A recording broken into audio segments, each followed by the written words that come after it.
формата. You'll always have passion.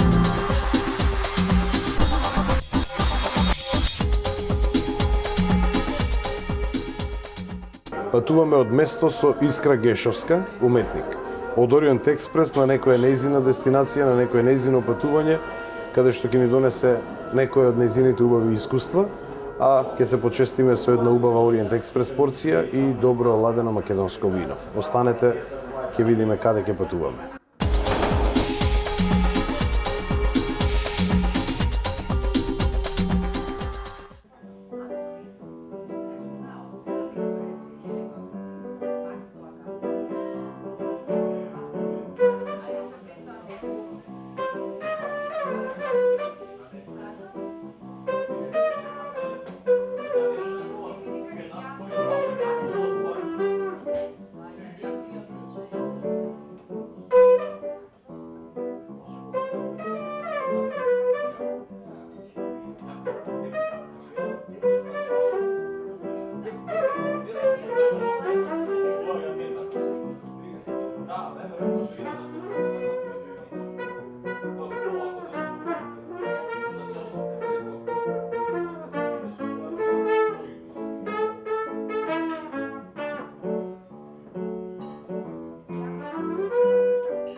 Шираз 2007 година од винеријата Бовин, длабока рубин црвена боја со пурпурни нијанси.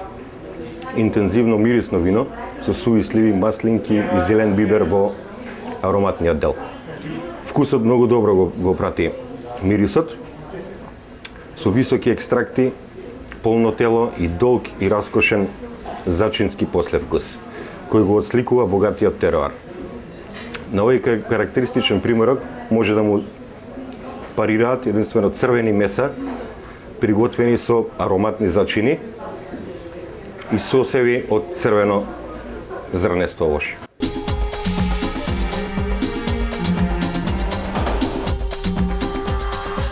Добре дојде.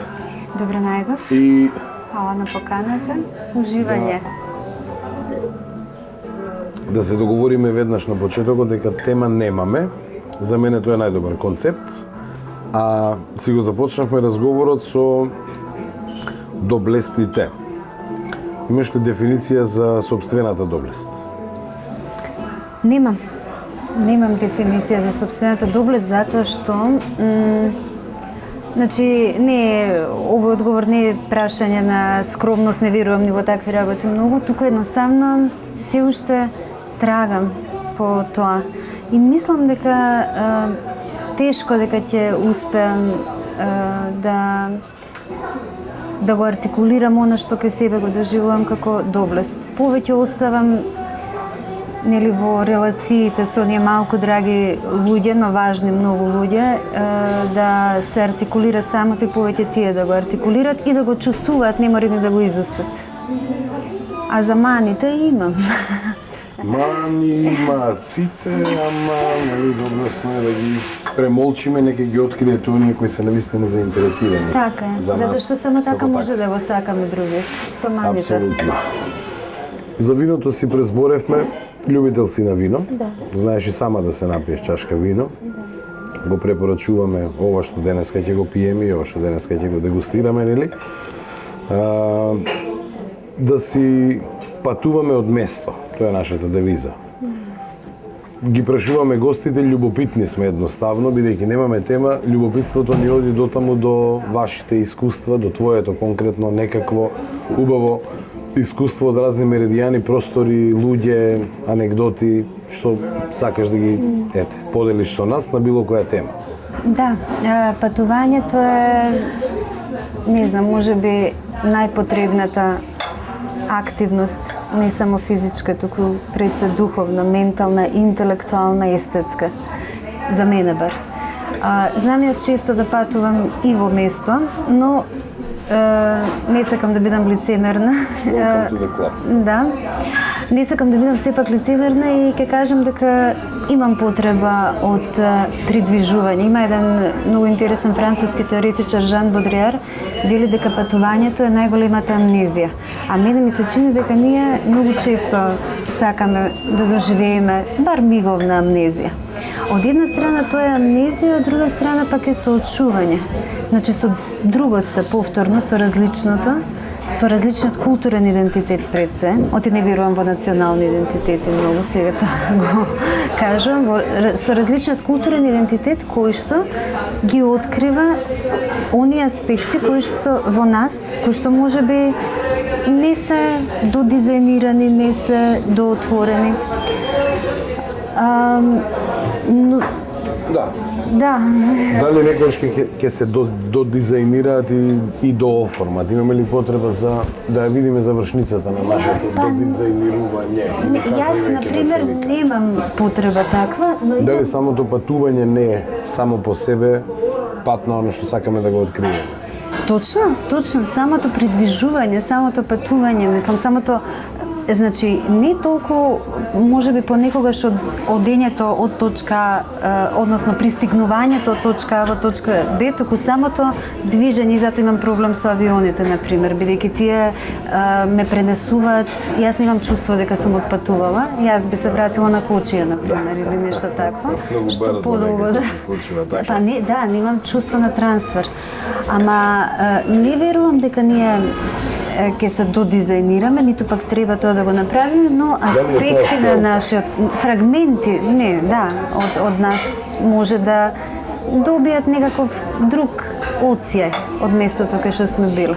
Да, самиот пат или патот сам по себе е откривање. Сакаме да веруваме така сме и ние дизајнирани, еве да се спуштам на ниво на оваа географија кај што престојуваме сега, значи јас одбрав да патувам од место.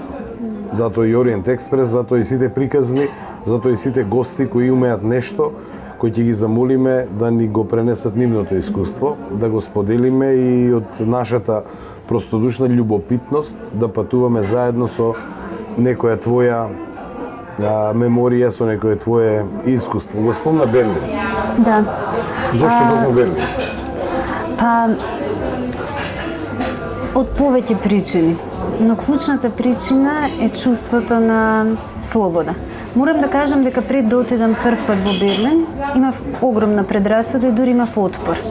Обично ние, народите од овие краишта, нели, нашите култури, приклонуваме кон медитеранскиот концепт, менталитет и така натаму. Дури мислам ко стереотип имаме некаква таква визија за себе, за некаква блискост со тој менталитет.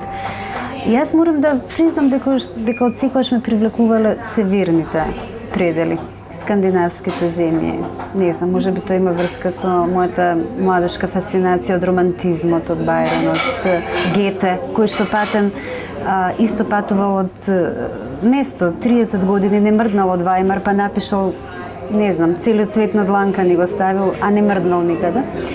Така што одидов со огромна предрасуда и покрај тоа што секогаш не бил привлечен од некој историски, културолошки, па и социолошки аспект Берлин. Одидов по нужност, по работа и за среќа 10 дена траеше работата таму. И таму всушност го најдов она што е за мене највозбудливото нешто што може да му се случи на еден човек. А тоа е една точка каде што се пресликуваат различности колку душа му сака на човекот. Тоа е една точка кај што би рекли melting point, кај што се некако се преклопуваат, се размесуваат како некое тесто сите најголеми достигнувања и трауми на 20 век. И тоа едноставно се чувствува во воздухот. Значи, таму ги имаме едновремено нели, значајните филозофи, го имаме комунизмот, го имаме Маркс, Енгелс, го имаме нацизмот, фашизмот, значи тотално... И конечно зидот. И конечно зидот. Значи, имаме разни тоталитарни нарации кои што значи не зборуваме за Германија, зборуваме за Берлин. Берлин е отстапка од... Јас никогаш не сум бил во Берлин. Препорачувам. Значи, символиката на сето она што ни се случуваше, им се случувало на нашите предци во изминатиот век. Точно. И за мене идеолошки е во Берлин. Точно. Во воздухот, значи, се чувствува траумата исто на тој град. И тоа е она што најмногу ме трогна. Мислам, просто траумата и како берлинчаните, за среќа, значи, имам луѓе, пријатели кои што се берлинчани, значи, не е само не туристички пристап, туку од внатре, од оздола и грдоста на градот можев да согледам. Се заедно.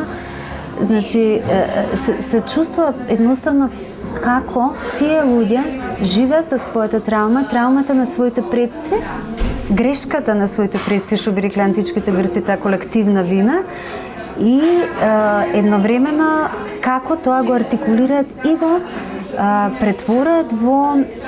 Всушност се враќаме на почетокот на разговорот, како го артикулираат и го претворат во благородност. Значи, тоа се луѓе кои што ви се Париз, прекрасен град, нели?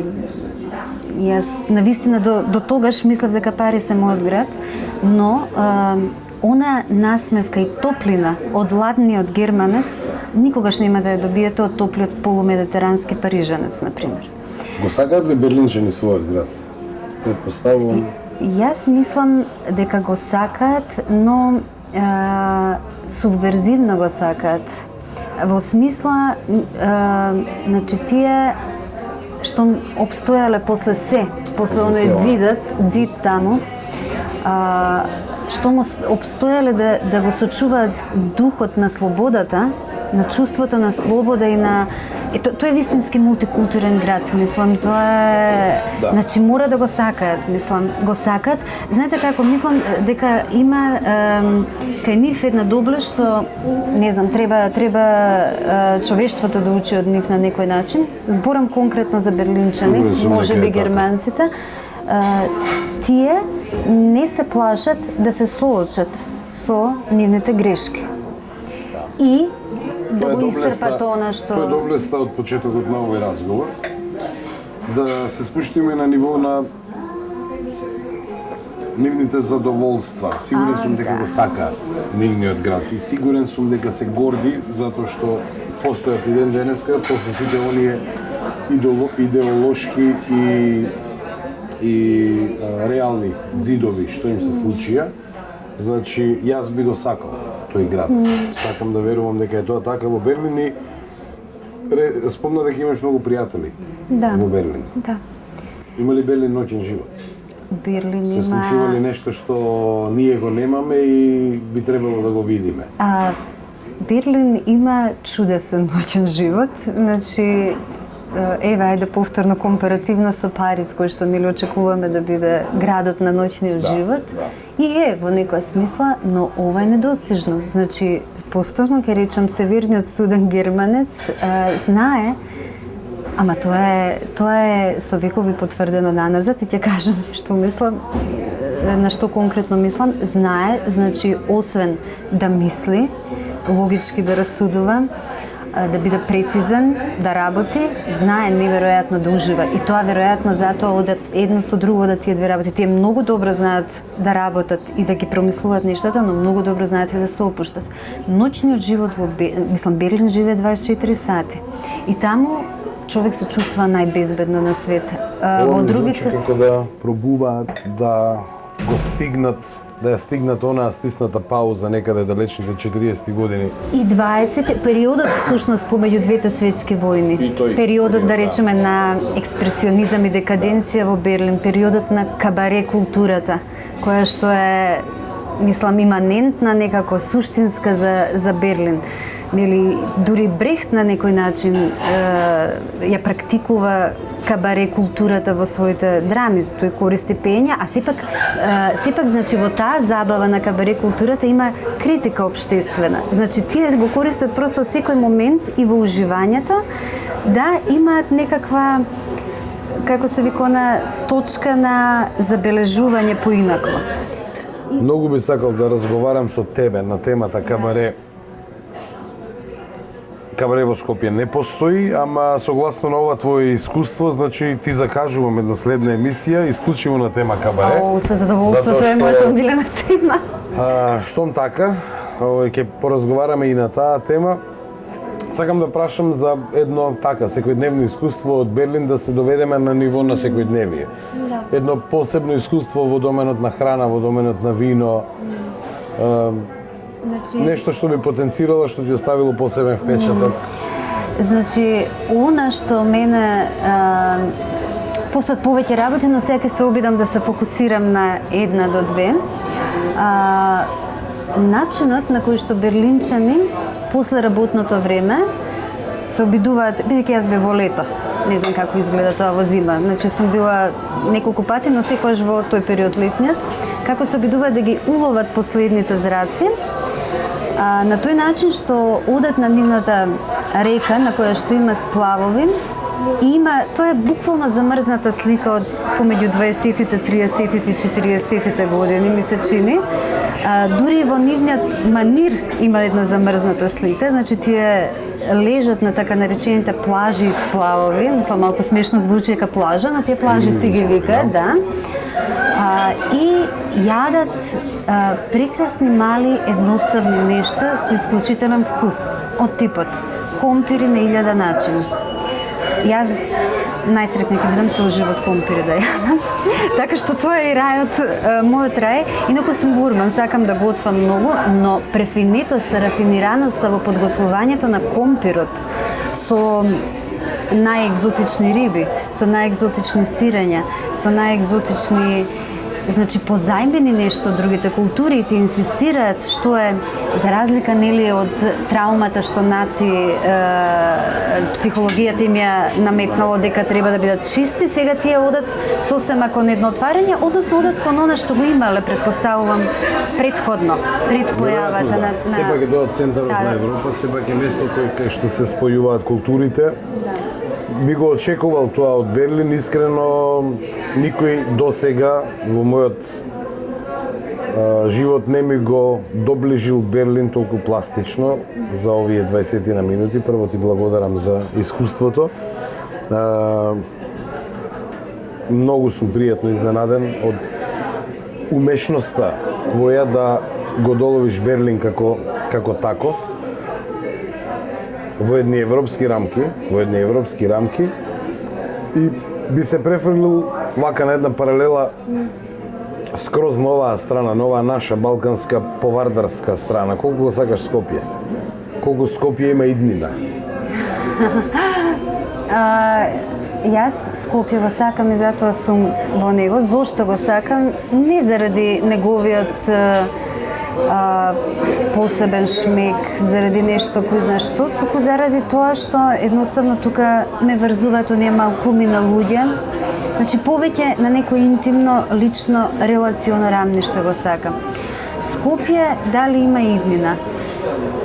Прашањето е дали има иднина начинот, значи општествените кодови што сега ги живееме, кои што се исто така како и Берлин што били травматизирани од посттранзицијските грдоти, повторно ќе го употребам зборот. Скопје се има иднина, но во моментов, ќе бидам искрена, ми се чини дека не размислуваме многу околу иднината на Скопје на ниту еден план, но можеби ќе се отвори некој канал, можеби новите генерации ќе увидат, ќе излезат од себе малце, па ќе увидат како.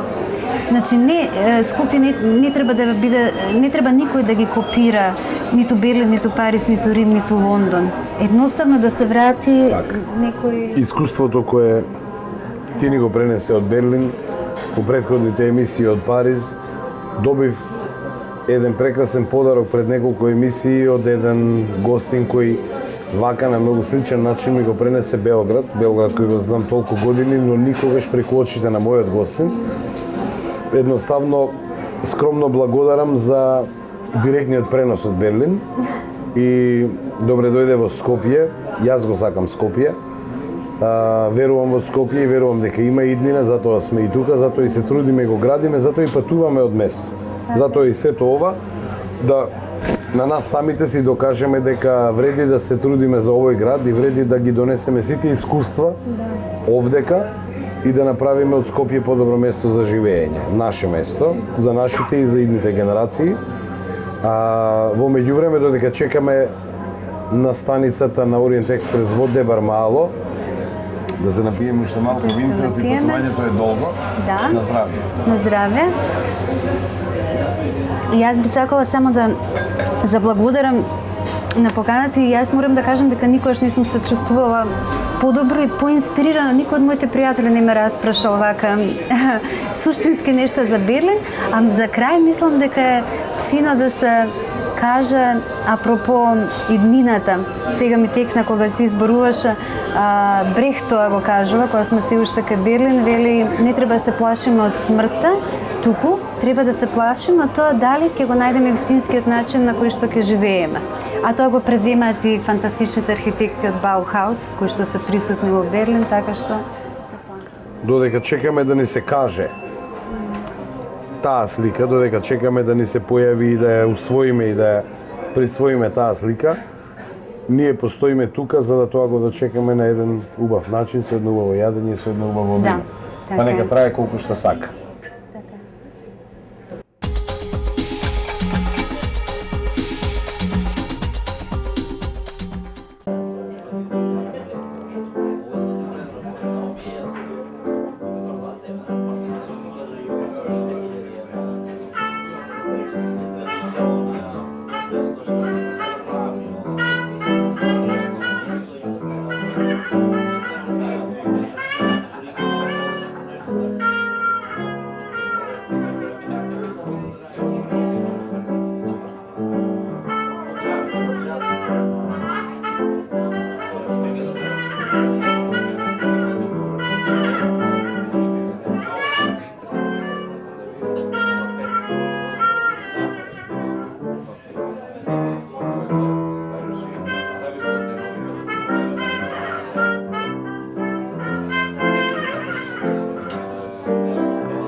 формата.